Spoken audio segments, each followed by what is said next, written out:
ছিল ছোট্ট গ্রাম। সেই গ্রামে ছিল একটা বিশাল বটগাছ।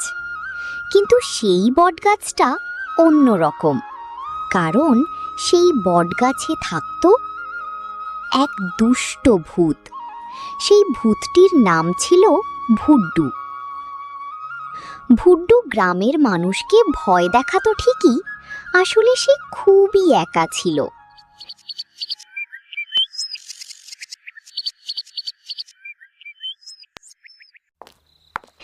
একদিন গ্রামের এক ছেলে বীর শহর থেকে অনেক দিন পর গ্রামে আসছে।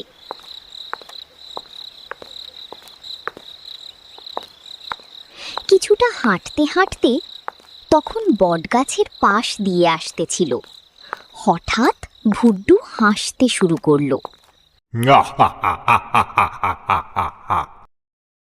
বীর একটু ভয় পেয়ে গেল। তখন বটগাছ থেকে বের হয়ে আসলো ভুড্ডু। বীর বলল, আমি বীর, তুমি কে? ভুড্ডু অবাক, কেউ তাকে ভয় না পেয়ে কথা বলছে। তখন ভুড্ডু বলল, আমি এই গাছের ভূত, সবাই আমাকে ভয় পায়। আমি যখন গ্রামের সবার সাথে মিশতে চাই, তারা আমাকে ভয় পেয়ে চলে যায়। কেউ আমার বন্ধু হয় না। গ্রামের মানুষেরা মনে করে আমি তাদের মেরে ফেলব। ভুড্ডু ভূতের কথা শুনে বীর, আচ্ছা ঠিক আছে, আজ থেকে আমরা দুজন বন্ধু। আরেকটি কথা, গ্রামের মানুষকে ভয় দেখানো ছেড়ে দাও। সেদিন থেকে শুরু হয় তাদের বন্ধুত্ব।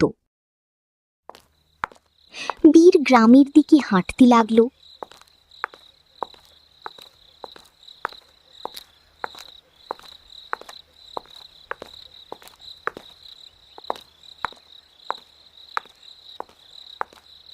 হাঁটতে হাঁটতে বীর তার বাড়িতে পৌঁছে গেল।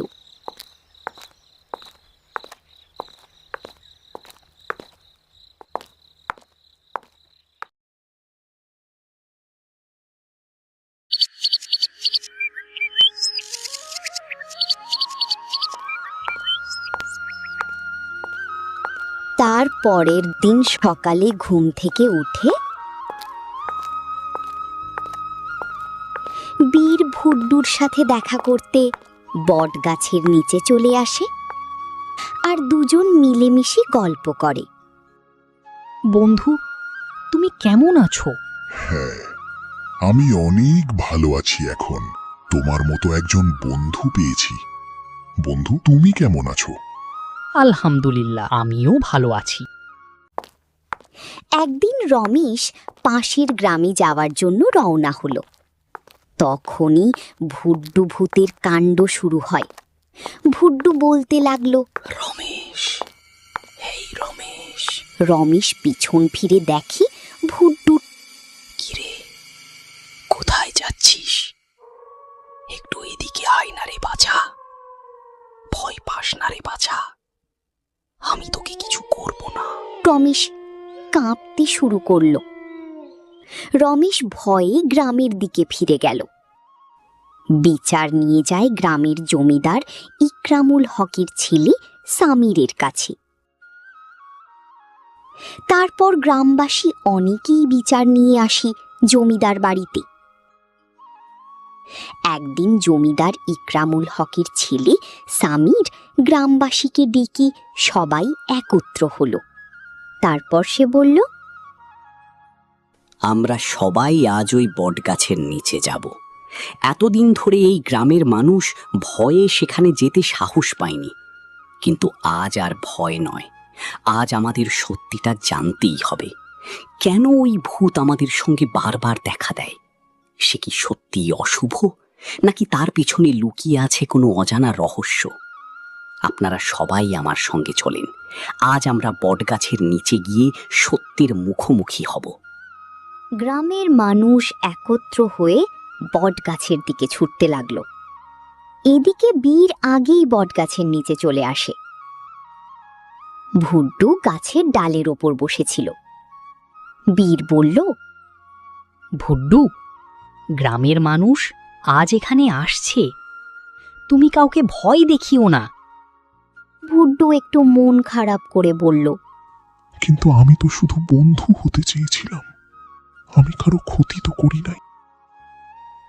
ঠিক তখনই স্বামীর আর গ্রামের লোকজন সেখানে পৌঁছে গেল।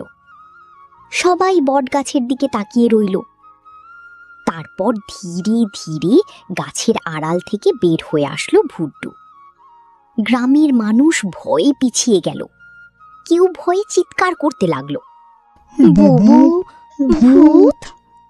কিন্তু বীর সামনে দাঁড়িয়ে বলল, আপনারা ভয় পাবেন না, ভুড্ডু কারো ক্ষতি করবে না। স্বামীর অবাক হয়ে বলল, মানে তুমি কি তার সাথে বন্ধুত্ব করেছো? বীর বলল, হ্যাঁ, সে শুধু একা, সবার সাথে দুষ্টুমি করত, কারণ তার কোনো বন্ধু নেই, তাই সেই রকম করত। গ্রামবাসীর সাথে মিলেমিশে থাকতে চাই। আপনারা ভয় পেয়ে কেউ কথা বলেন না। সত্যি যদি ভূতের সাথে বন্ধুত্ব করে থাকো, আমরা তো ভেবেছিলাম ও এক ভয়ঙ্কর ভূত, আর তুমি কিনা তার সাথেই মিশে গেছো। এটা কিভাবে সম্ভব? আমি যখন শহর থেকে গ্রামে আসছিলাম তখন